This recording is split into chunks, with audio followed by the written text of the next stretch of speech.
Bonjour, alors on se trouve au mois de Elul, préparation à Rosh Hashanah. Vous savez que depuis Rosh Chodesh Elul jusqu'à Yom Kippour, comme vous savez, il y a 40 jours. 40 jours de Rosh Chodesh Elul jusqu'à Yom Kippour. On sait que dans la Torah il n'y a pas de hasard. Pourquoi de Rosh Chodesh Elul, qui est le début des Slichot, le début du réveil, jusqu'à Yom Kippour, qui est le jour du jugement, il y a 40 jours. C'est quoi ce symbole du 40? On voit que dans la Torah, plusieurs fois, le chiffre 40 il revient. On voit que Moshe Rabbeinu il est monté dans le ciel 40 jours et 40 nuits pour recevoir la Torah. D'ailleurs, le jour de Yom Kippour, c'est le jour matin de Torah. C'est que les gens ne savent pas beaucoup ça. Le vrai jour de matin de Torah, c'est pas à Shavuot. Shavuot, on n'a rien reçu du tout, il les a cassés. Quand est-ce qu'on a reçu vraiment la Torah? On en reparlera, Bezrat Hashem. Mais quand est-ce qu'on a reçu vraiment la Torah? À Yom Kippour. Yom Kippour, c'est matin de Torah. On en reparlera, Bezrat Hashem. En tout cas, il est resté 40 jours et 40 nuits. Par exemple aussi, comme on a dit, il y a les 40 jours maintenant de Rosh Chodesh Elul jusqu'à Yom Kippour. C'est quoi ce symbole du 40 dans la Torah? La Gemara, dans Masechet Nida, elle dit que pour considérer un bébé vivant dans le ventre de sa maman, il faut qu'il ait dépassé 40 jours. À partir de 40 jours, l'embryon, le fœtus, il est appelé, entre guillemets, vivant. On le considère comme quelque chose de vivant. Ça y est, c'est un embryon. Mais s'il faut 40 jours.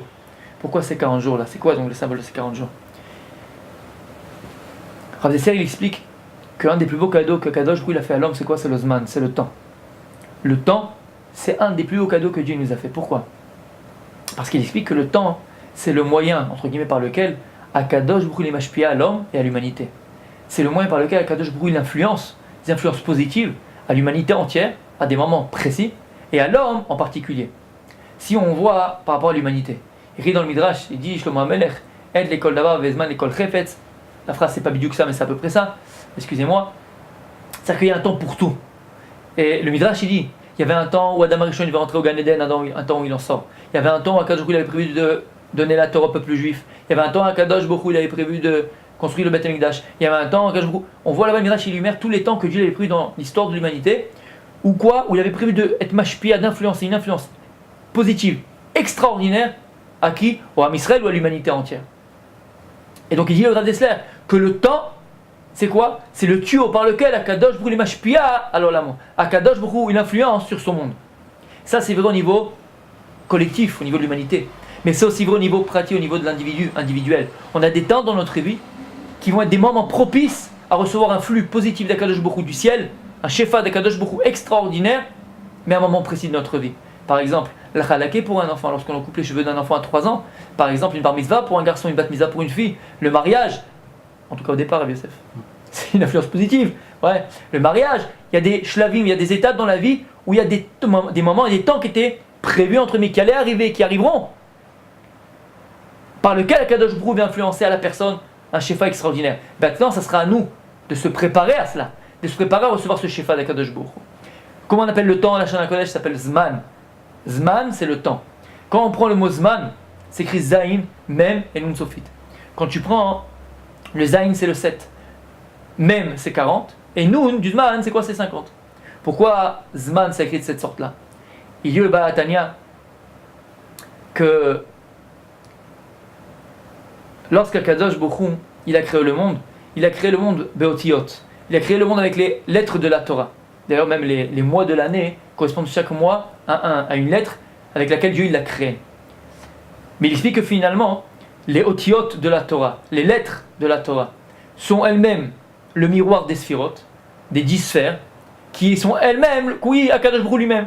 Donc les lettres de la Torah, c'est quoi? C'est le miroir de Dieu sur terre. Pour pouvoir comprendre Akadosh Baruch Hu un petit peu son Ratzon, alors Dieu il a matérialisé son Ratzon, sa volonté, avec l'aide de la Torah. Maintenant il explique le Baal HaTanya que dans un mot, la combinaison des lettres et les lettres qui vont être choisies pour définir ce mot-là, pour exprimer quelque chose avec ce mot-là, c'est pas stam, c'est pas arbitraire, c'est objectif. C'est parce que le mot, l'expression et la définition de ce mot-là, elle va puiser sa force de ces lettres qui la composent. C'est bon? C'est bon. C'est bon, Rabbi Yosef? C'est bon. Si on a compris ça, alors le mot Zman, pourquoi c'est Zayin, pourquoi c'est Mem et pourquoi c'est Nun? Pour définir, exprimer le temps. Et Zayin c'est 7. Même c'est 40, Nun c'est 50. Le 7 c'est le symbole du Shabbat, du 7e jour. C'est quoi le symbole du Shabbat? C'est une édoute, c'est un témoignage. Quel témoignage? Qu'Akadosh Baruch Hu il a créé le monde en 6 jours et le 7e il s'est reposé. C'est une édoute que le monde appartient à Akadosh Baruch Hu, c'est lui qui l'a créé, qui est un créateur du monde. Le symbole du Zayin, le symbole du 7e jour, c'est le symbole de la relation entre nous et Akadosh Baruch Hu. Ben Adam, la Makom, entre l'homme et Akadosh Baruch Hu. Pour t'apprendre que pour créer une relation durable, sincère, véritable, qui a un lendemain, il faut du temps. Pour construire une relation véritable entre toi et Akadosh Baruch Hu, il faut du temps. Le Nun du Mozman, qui est 50, il représente quoi? 50, c'est le Yovel, c'est le jubilé. C'est quoi le symbole de la mitzvah du jubilé? La mitzvah du jubilé, c'est qu'une personne qui n'aurait pas d'argent, qui a besoin d'argent, elle avait le droit de vendre sa terre, qu'elle avait reçu son héritage en Eretz Israël. Mais 50 ans après, automatiquement, l'acheteur savait que cette terre reviendrait au vendeur initial. Donc c'est quoi le symbole du Yovel? C'est le symbole de Ben Adam, la Chavero, de l'homme avec son prochain, qui forme le Mozman, le Nun, pour t'apprendre que pour créer une relation véritable, sincère, durable, qui a un avenir avec ton prochain, il faut du temps. Par exemple, le mariage. Je posais aux jeunes filles du séminaire, j'aurais demandé, est-ce que tu te maries parce que tu aimes ou tu aimes et tu vas te marier? T'as pas la question? Est-ce que tu te maries parce que tu aimes ou pas? L'amour il vient avant ou il vient après? Pareil. Alors toutes, mais bien sûr, on ne peut pas se marier sans aimer. C'est pas possible, mais bien sûr que je l'aime. Mais si on savait c'est quoi la définition du mot Ahava, l'amour, on comprendrait que c'est pas de l'amour que vous avez les filles. C'est une attirance, c'est une affinité. Mais l'amour ça se construit. La Ahava que la Torah à laquelle elle parle. Ahava c'est quoi? C'est arriver à lier deux existences. Deux volontés. C'est toute une vie. Rav Yosef il y est arrivé, mais nous on est jeunes encore. Nous on est jeunes. Mais on espère, on aspire aussi à y arriver. D'accord? On aspire à ça. Mais l'amour, ça se construit. La première relation qu'il faut du temps pour la construire. C'est avec ta femme. C'est avec ta femme. Ça, c'est le Nun, Ben Adam la Chavero. Pour construire une relation durable et vitale et vraie avec l'autre, il faut du temps. Et c'est quoi le même du Mozman? Le même, c'est 40. C'est quoi 40? C'est Ben Adam la Atzmo. L'homme avec lui-même, c'est le symbole de cet embryon-là. Quand est-ce qu'on dit qu'il commence à être vital? On le considère comme quelque chose de vital à partir de 40 jours. À partir de 40 jours, le bébé qui est dans le ventre de la maman, il est considéré par la Torah comme vital. Pourquoi 40 jours? Parce que 40, c'est le symbole de la vie. Ben Adam Le'atzmo. Pour construire ta propre relation avec toi-même, ta propre relation avec ton être, apprendre à te connaître, il faut du temps. Il faut du temps, il faut du zman. Le problème, c'est qu'on est une génération d'Internet. Une génération où tout doit arriver vite, on se lasse de tout, on ne prend pas le temps, on prend le temps de rien. Une génération où tout doit aller vite. Mais ça, c'est la plus grande arme du Yetzer Hara. Le Yetzer Hara, il veut nous enlever ce plus grand cadeau que le Rav Dessel nous explique, qui s'appelle le Zman, le temps. Si tu ne prends pas le temps à créer ta relation avec Dieu, tu ne prends pas le temps à créer la relation avec ton prochain, tu ne prends pas le temps à créer ta propre relation avec toi-même, tu n'arriveras à rien. Et c'est pour ça qu'on voit autour de nous que les gens ils sont sur la lune, les gens qui sont dans l'espace, les gens qui ne sont pas là, les gens qui ne se construisent pas, les gens qui sont dans le malaise. On est dans le malaise. Pourquoi? Parce qu'on ne prend pas le temps. Tu arrives le soir de rentrer, tu discutes avec ta femme, tu prends le temps de discuter avec ta femme. Bon, c'est l'inverse, notre femme avec nous, parce qu'on parle que sur nous, attends. Est-ce qu'elle prend le temps de parler avec nous? Est-ce qu'on prend le temps de parler à nos enfants? Est-ce qu'on prend le temps aux choses? Où tout est rapide, tu vois, le métro à New York. C'est l'Occident, c'est occidental tout ça. C'est Yetzer Hara. Il veut nous empêcher d'attraper le temps. Le temps, il y en a qui disent c'est l'argent. Non. Le temps, c'est l'essence même de la vie. C'est pour ça que de Rosh Chodesh Elul jusqu'à Yom Kippour, il y a 40 jours. C'est quoi le symbole du 40?